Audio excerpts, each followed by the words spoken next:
નમસ્કાર દર્શક મિત્રો, @ગુજરાતમાં આપનું સ્વાગત છે। ગુજરાતની પવિત્ર અને ઐતિહાસિક ધરા પર આજે પણ બૌદ્ધ ધર્મના અનેક પ્રાચીન અવશેષો જીવંત સાક્ષી પૂરે છે કે એક સમયે પશ્ચિમ ભારત, ખાસ કરીને કચ્છ અને સૌરાષ્ટ્રના વિસ્તારોમાં બૌદ્ધ સંસ્કૃતિનો પ્રભાવ અત્યંત વ્યાપક હતો। આ સમૃદ્ધ વારસાનું સૌથી તેજસ્વી પ્રતીક એટલે જૂનાગઢમાં ગિરનારની તળેટીમાં આવેલો સમ્રાટ અશોકનો શિલાલેખ।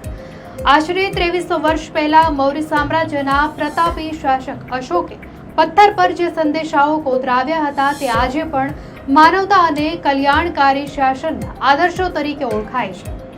અશોકનો 40 વર્ષનો શાસનકાળ ભારતીય ઇતિહાસમાં સુવર્ણ અક્ષરે લખાયેલો છે, કારણ કે તેમણે માત્ર સત્તાના જોરે જ નહીં પરંતુ અહિંસા, કરુણા અને ધર્મના માર્ગે પગથી લઈને છેક પશ્ચિમમાં ગિરનાર સુધી પોતાના સામ્રાજ્યનો વિસ્તાર કર્યો હતો। તમિલનાડુ અને કેરળના અંતિમ છેડાને બાદ કરતા અફઘાનિસ્તાન, પાકિસ્તાન અને સમગ્ર ભારત પર તેમનું આધિપત્ય હતું, જેની પુષ્ટિ તે દેશોમાં મળી આવતા વિવિધ શિલાલેખો અને સ્તંભલેખો પરથી થાય છે। ગિરનારના આ મહાકાય પથ્થર પર અશોકના 14 મુખ્ય શિલાલેખો કંડારાયેલા છે, જે તે સમયની વહીવટી કુશળતા અને સામાજિક ચેતનાનો પરિચય આપે છે। નિષ્ણાંતોના મતે અશોકે આ શિલાલેખો પોતાના સામ્રાજ્યની સરહદો પર એટલે બનાવ્યા હતા જેથી બહારથી આવતા પ્રવાસીઓ અને શાસકો મૌર્ય સામ્રાજ્યની નીતિઓથી વાકેફ થઈ શકે।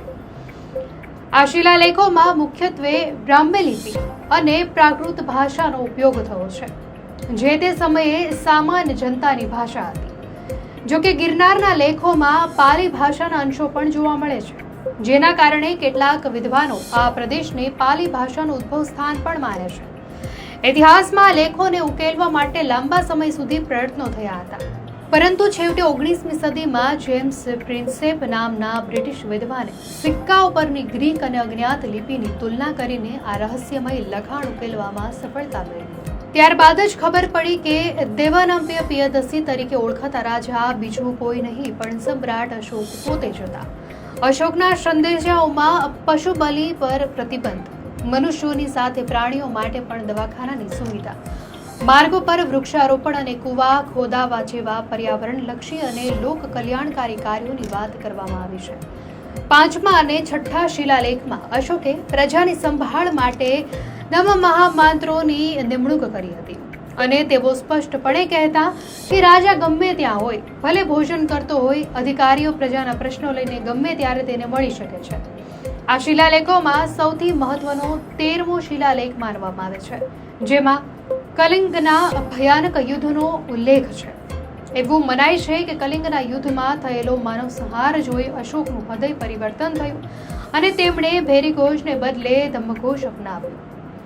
જો કે સંશોધકો એવું પણ માને છે કે અશોકે કલિંગના યુદ્ધ પહેલા જ બૌદ્ધ ધર્મ અંગીકાર કરી લીધો હતો, પરંતુ યુદ્ધ બાદ તેમણે શાંતિ અને અહિંસાના માર્ગને વૈશ્વિક સ્તરે ફેલાવવાનું બીડું ઝડપ્યું હતું।